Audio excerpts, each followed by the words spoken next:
it's cool how kids are a great example of how to learn, because they're willing, right? They're willing to get out there and try, and they fall off their bike and they get up again. They fall off their bike, they get up again. They don't get scared. They can. But all they need sometimes is a little bit of encouragement. Like, you're doing a great job. Like, I coach soccer girls. And just the other day, just yesterday, gosh, so much time between then and now.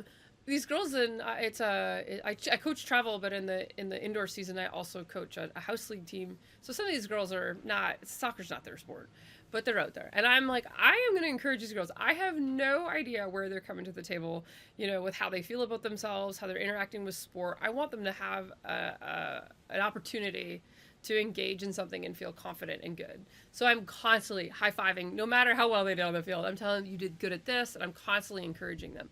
And I have found that alone with kids is one of the most powerful things that I can do as their coach.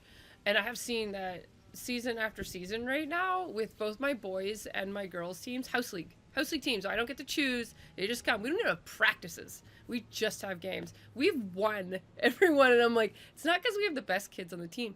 It's because I know I'm bringing this group together. I'm bringing them together as a team, and there's a lot of encouragement and and I don't let negative talk, especially with the boys as they're getting older.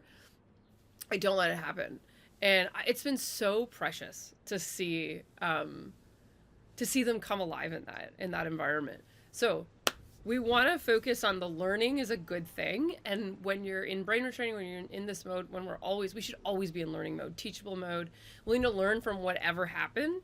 And I found that in my journey of healing, it was so important to embrace that. And sometimes I've said this, and someone recently in one of my classes, like, Bria, it was like you. I just said, well, I lived. It was I lived. So sometimes I had such terrible outcomes from things that I was engaging in learning how to do, and be healthy and not have my body do the bad things. And sometimes things did not go well at all, surprisingly unwell. and it really helped me to embrace the, well, I lived principle, which was basically that, hey, when I go do this thing again in the future, I'm going to know that I made it through it, even if it wasn't good in the end, if it didn't have a good outcome, that I'm alive. And when I embrace that, and that's not how it always is, please don't hear that. It's not that hard all the time, but there were some serious situations that I found myself in my healing journey, which, I tell people all the time, I'm like, honestly, if other people were in that situation, they'd be calling 911.